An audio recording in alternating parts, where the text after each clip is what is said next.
Noong pong tinanong ko kayo kung saan nanggaling yung pera na pinambili dun sa lupa, ang sabi po nyo galing sa savings eh. Actually po, Sagutin po nyo yung tanong ko. Hindi dapat kayo nagkakamali sa pagsagot. Ako ang nagtanong sa inyo eh. yes po, Your Honor. Saan nanggaling yung pera na pinambili ng lupa? Yung amount ng lupa ay 80 million. Tama? Tama po, Your Honor. Tama. And if I look at your savings, hindi naman po kaya ng savings ninyo na bilhin. Napakagaling.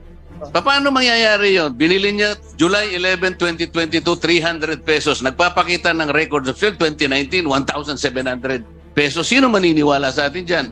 Saan mo dineposit yung pera? Saan mo dineposit yung bayad? Sa account ko po, Mayor. Sa Ay, cash? opo. Sa account ko po. Saang bangko mo dineposit? Sa personal account ko po, Your Honor. Pwede nating makuha yung statement of account mo nung panahon na dineposit mo yun. Ay, wala po ako ngayon. Oo nga, pero may bibigay mo sa amin. Huwag niyo po kaming insultuhin.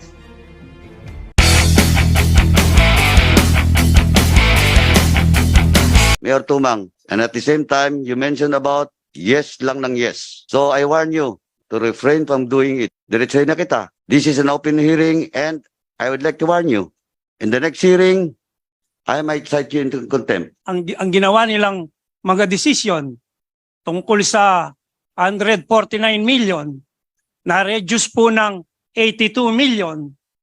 Ibig sabihin po nun, dahil ako po ang nagdemanda ng plunder, ngayon po, ni-reduce nilang 82 ng COA Audit, Junior COA Auditor Team. Bakit po nare-audit?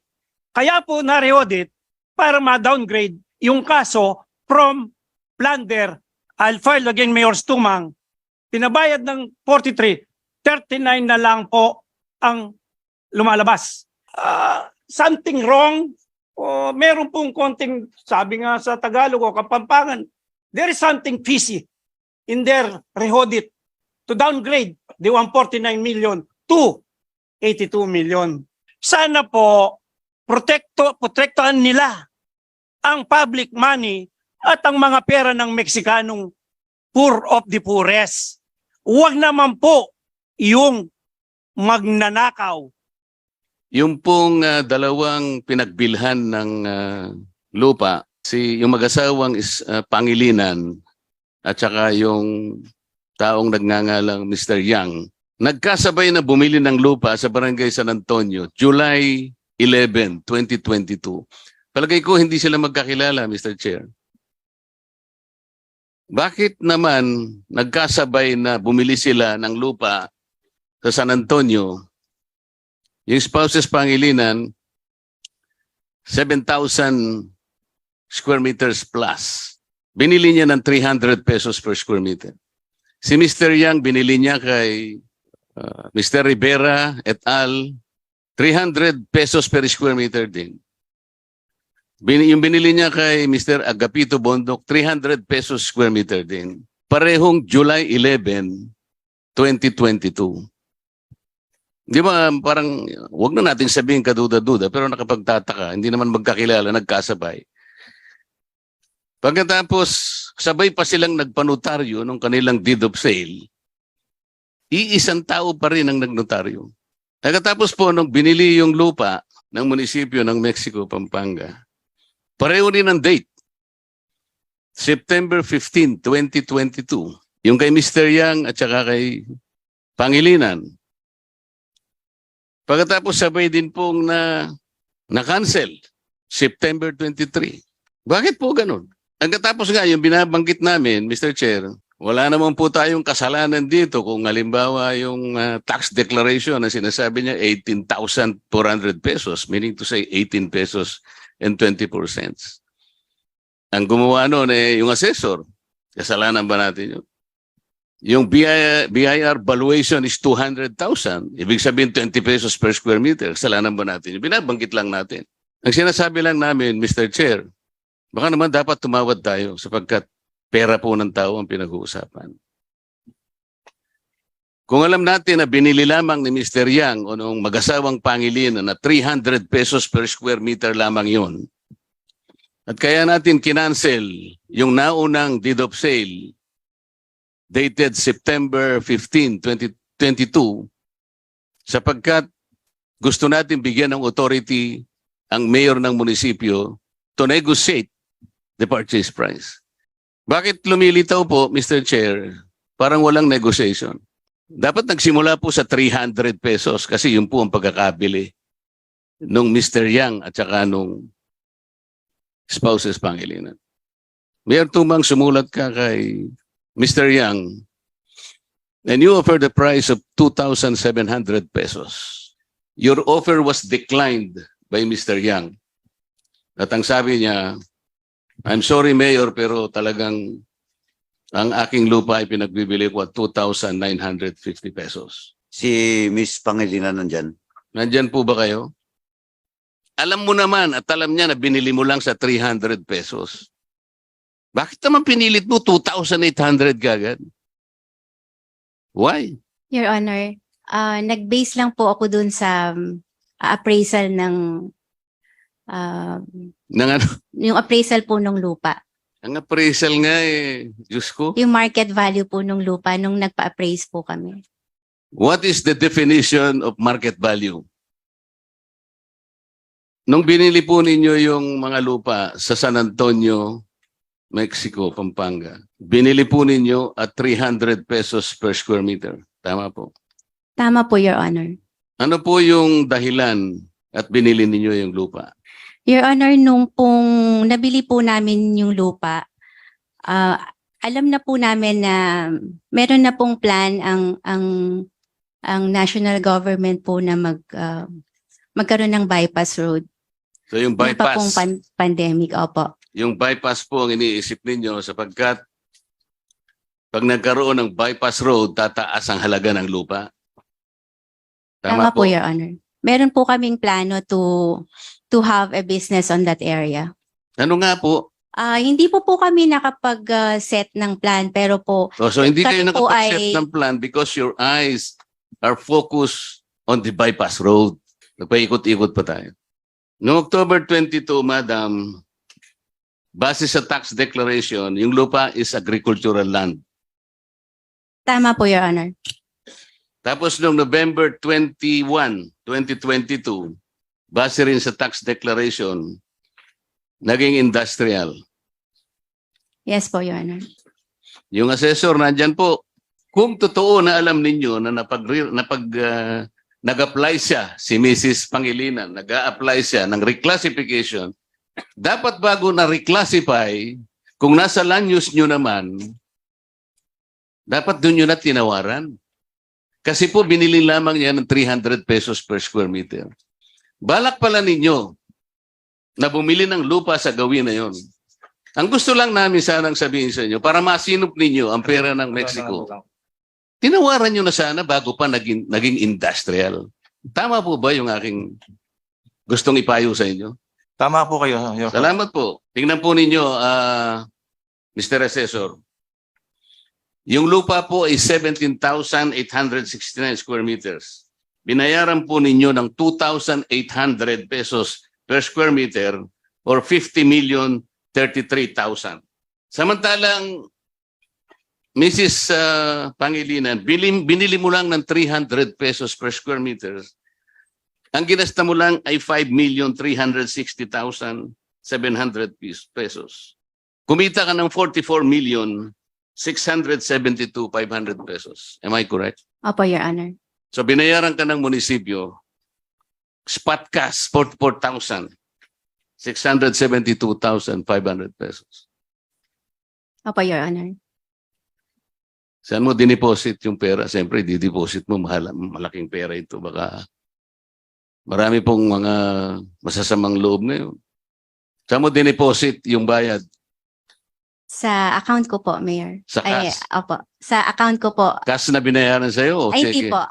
Check po, Your Honor. Saang bangko mo dineposit? Sa personal account ko po, Your Honor. Pwede nating makuha yung statement of account mo nung panahon na dineposit mo yun. Opo, Your Honor. May Pwede bibigay mo sa amin? Wala po ako ngayon. Oo nga, pero may bibigay mo sa amin. Opo, Your Honor. sasabihin ko lang, ang nakita ko sa mga papeles ni Mr. Yang, nung bili niya yung lupa kay Rivera et al. At saka kay Agapito Bondok, ay hindi niya pinirmahan. Nandito po ba yung Register of Deeds? Yes, Your Honor. Good morning. Nasaan po kayo? Your Honor, I'm here. Please identify yourself Pasensya ka and na. your position sa I'm Attorney Lorna D. of the Register of Deeds of Pampanga and concurrently Regional Register of Deeds for LRA Region 3, Your Honor. Madam, napansin ko po yung dalawang deed of sale na kung saan ay binili ni Mr. Yang yung lupa ni Mr. Bondok at saka ni Rivera ay hindi po niya pinirmahan. Masasabi po ba natin na merong legal infirmity po yung dalawang deed of absolute sale? Your Honor, the function of the Register of Deeds is ministerial, and it is the execution of a unilateral deed of sale has been recognized by the Supreme Court in different decisions. Now, although our function is Can you ministerial, give me one decision of the Supreme Court, Madam? Dito, Madam Register of Deeds, pinagalitan po ng Supreme Court yung notaryo publiko to have violated Section 3, Paragraph C, Rule 4 of the 2004 Notarial Rules on Notarial Practice. At sinabi pa ng Supreme Court dito na kahit na yung unilateral sale should only be signed by the buyer. Pero sabi niya, the vendor's signature is indispensable because there is no contract of sale without the buyer. Consent being the primordial consideration. yes, Your Honor. Pag walang consent, there will be no sale. Kaya sabi ng Supreme Court, it is legally infirm. Yes, Your Honor. Ganon din po yung nangyari. Mr. Chair, nag-apply din po ng reclassification si Mr. Yang pagkatapos niyang mabili yung lupa kay Mr. Bondok at sa mga Rivera. Pagka-apply pa lamang, ito po yung medyo nakapagtataka. Pagka-apply pa lamang po niya, kasi on July 18, nag-apply po ng consolidation and subdivision ng mga properties na nabili ni Mr. Yang. Pagkatapos po ng 2 araw, medyo malakas yata siya sa Register of Deeds, nailabas po yung 3 new titles.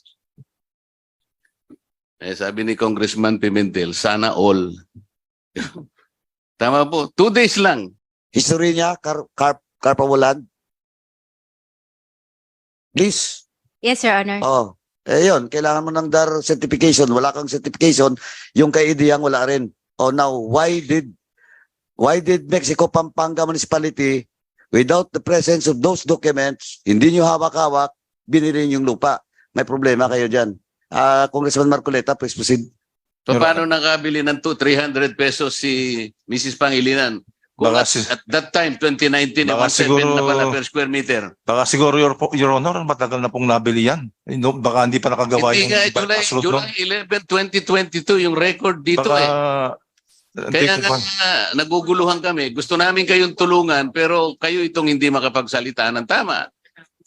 Paano mangyayari yon? Binili niya July 11, 2022, 300 pesos. Nagpapakita ng records of sale 2019, 1,700 pesos. Sino maniniwala sa atin dyan? Sino po yung legal officer ng Mexico? Lahat. I used to be the legal officer of Mexico but I resigned for personal reasons.